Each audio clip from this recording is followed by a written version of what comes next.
അയാൾ ക്ഷേത്രത്തിന്റെ തിരുമുറ്റത്ത് വെച്ച് മത്സരിക്കാൻ വന്നിരിക്കുന്നു. താൻ എത്ര മനമൊരുകി പ്രാർത്ഥിച്ചാലും ദേവി ചെവി തുറന്ന് കേൾക്കില്ല.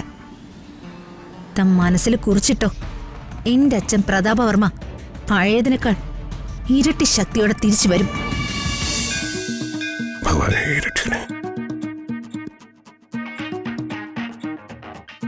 ഇങ്ങേരെ കൊണ്ട് ഈ അമ്പലത്തിൽ ഈ വർഷത്തെ ഉത്സവം നടത്തിക്കാം. ഇടനില നിന്ന നല്ലൊരു തുക തട്ടിയെടുക്കാം. സാറേ സാറേ ഭഗവതിക്കാവ് ഉത്സവം കെങ്കേമാക്കണം. 10 ദിവസത്തെ ഉത്സവ.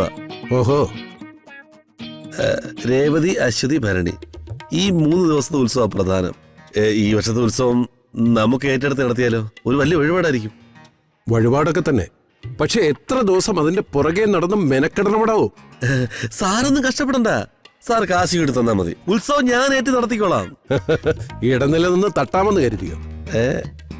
ജയ, ഞാൻ കാശുകാരനായത് ഇതിലും വലിയ തരികിടകൾ കാണിച്ചിട്ടാ. ആ എന്റെ അടുത്ത് തന്നെ വേണോടാ ജയ.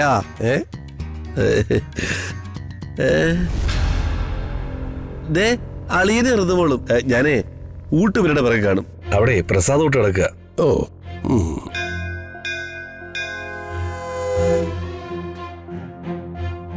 ഇയാളെന്താ ദേവിയെ മണിയടിക്കാൻ വന്നാണോ?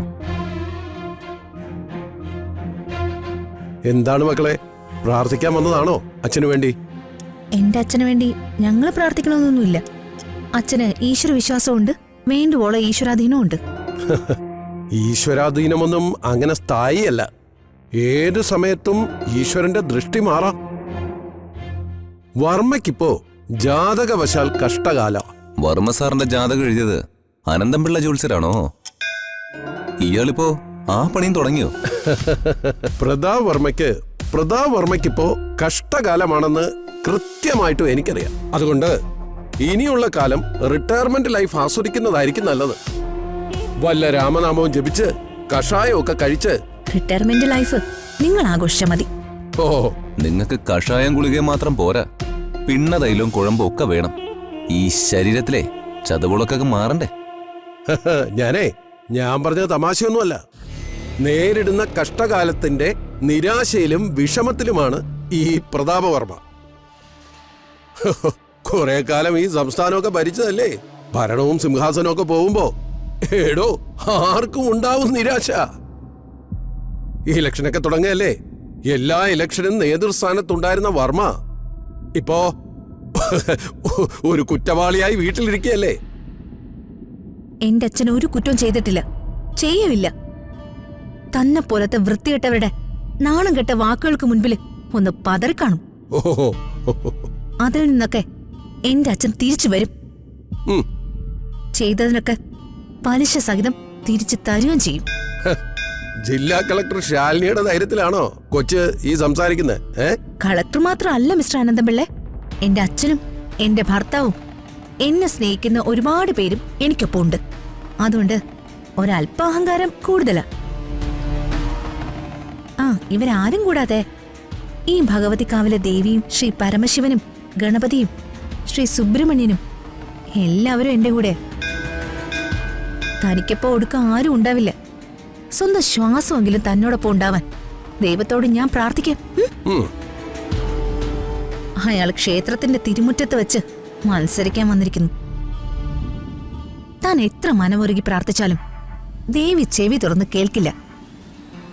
താൻ മനസ്സിൽ കുറിച്ചിട്ടോ, എന്റെ അച്ഛൻ പ്രതാപവർമ്മ പഴയതിനേക്കാൾ ഇരട്ടി ശക്തിയോടെ തിരിച്ചു വരും. ഋതിക മഹാദേവ വർമ്മ സാറിന്റെ കൊച്ചുമകളും പ്രതാപവർമ്മ സാറിന്റെ മകളുവാ. കൂടുതൽ അവളെ പ്രകോപിപ്പിക്കാൻ നിൽക്കണ്ട.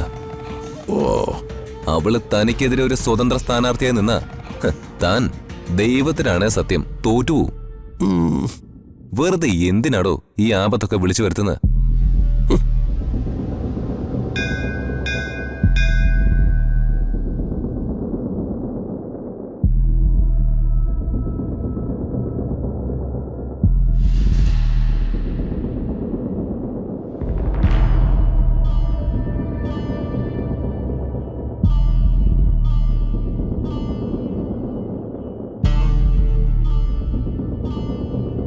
അമ്മ ഇവിടെ ഒന്ന് നിൽക്കായിരുന്നോ? പിന്നെ ഞാൻ എവിടെ പോയി നിൽക്കണം? അല്ല അമ്മേ, അമ്മ ഒരു ഉഗ്ര ഐഡിയ കിട്ടിയിട്ടുണ്ട്. അത് അമ്മയോട് പറയാനായിട്ടാ ഞാൻ ഓടി വന്നത്. എന്താ ഇനി എന്നെ അടുത്തതായിട്ട് പെടുത്താനുള്ള വല്ല കെണിയായിട്ടാണോ വന്നിരിക്കുന്നേ? എന്റെ അമ്മയെ ഒരു അബദ്ധം പറ്റിപ്പോയിന്ന് വെച്ച് ഈ എപ്പോഴും അങ്ങനെ പറ്റണമെന്നാണോ? ശരി, എന്താ നിന്റെ പുതിയ ഐഡിയ എന്ന് പറ. അല്ല, അവൾക്കിട്ട് കൊടുക്കാവുന്ന നല്ല ഒന്നാം തരം ഒരു ബോംബ് നമ്മുടെ കൈവശം ഇരിപ്പില്ലേ? അതെടുത്തിട്ട് അങ്ങ് താങ്ങണം. ഏത് ബോംബ്? ഇതെന്താ അമ്മ ഒന്നും അറിയാത്തതുപോലെ? പത്മയ്ക്ക് വിഷു കൈനീട്ടവും വിഷുക്കോടിയും കൊടുക്കുന്ന ആ വീഡിയോ ഇല്ലേ, അതിനെക്കുറിച്ചാ ഞാൻ പറയുന്നത്. ആ വീഡിയോ കൊണ്ട് ചെന്ന് അയാളെ കാണിക്കണം. വല്യമ്മാവനെ. ഓ, ആ ബോംബിനെ കുറിച്ചാണോ നീ പറഞ്ഞേ? ആ, അതിപ്പോഴേ ബോംബൊന്നും അല്ല, നനഞ്ഞൊരു ഓലപ്പടക്കം മാത്രമാ.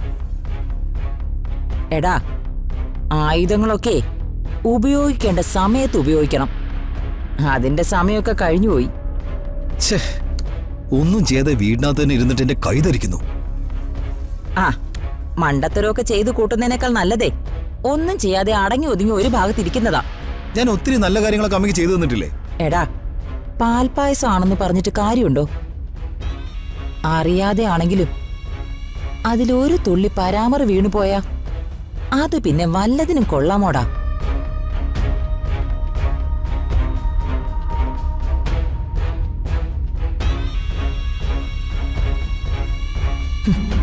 പാവം, മണ്ടത്തരം കൊണ്ട് എന്തൊക്കെയോ പറ്റിപ്പോയി. അമ്മയായ എനിക്കല്ലേ ക്ഷമിക്കാൻ പറ്റൂ.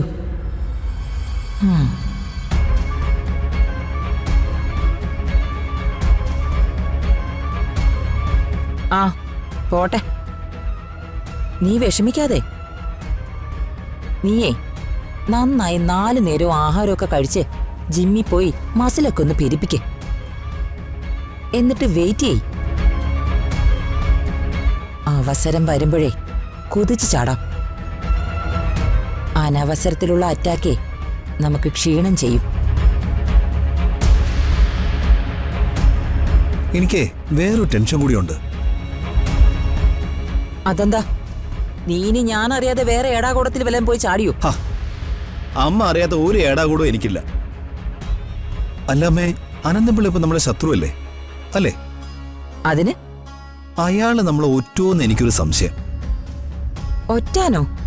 വല്യമ്മാവനെ ബോംബ് വെച്ച് കൊല്ലാൻ നോക്കിയത് ഞാനാണെന്നെങ്ങാനും അയാള് വിളിച്ച് പറയുവോ? ഏയ്, അയാൾ ഒരിക്കലും അത് ചെയ്യില്ല. അങ്ങനെ പറഞ്ഞ അതിന്റെ പ്രേരണാ കുറ്റം അയാളുടെ തലയിലിരിക്കില്ലേ? ആ, അത് ശരിയാ. അയാൾ അതൊക്കെ വിട്ടു. അയാളെ ഇപ്പൊ സ്ഥാനാർത്ഥി നിർണയത്തിന്റെ തിരക്കില.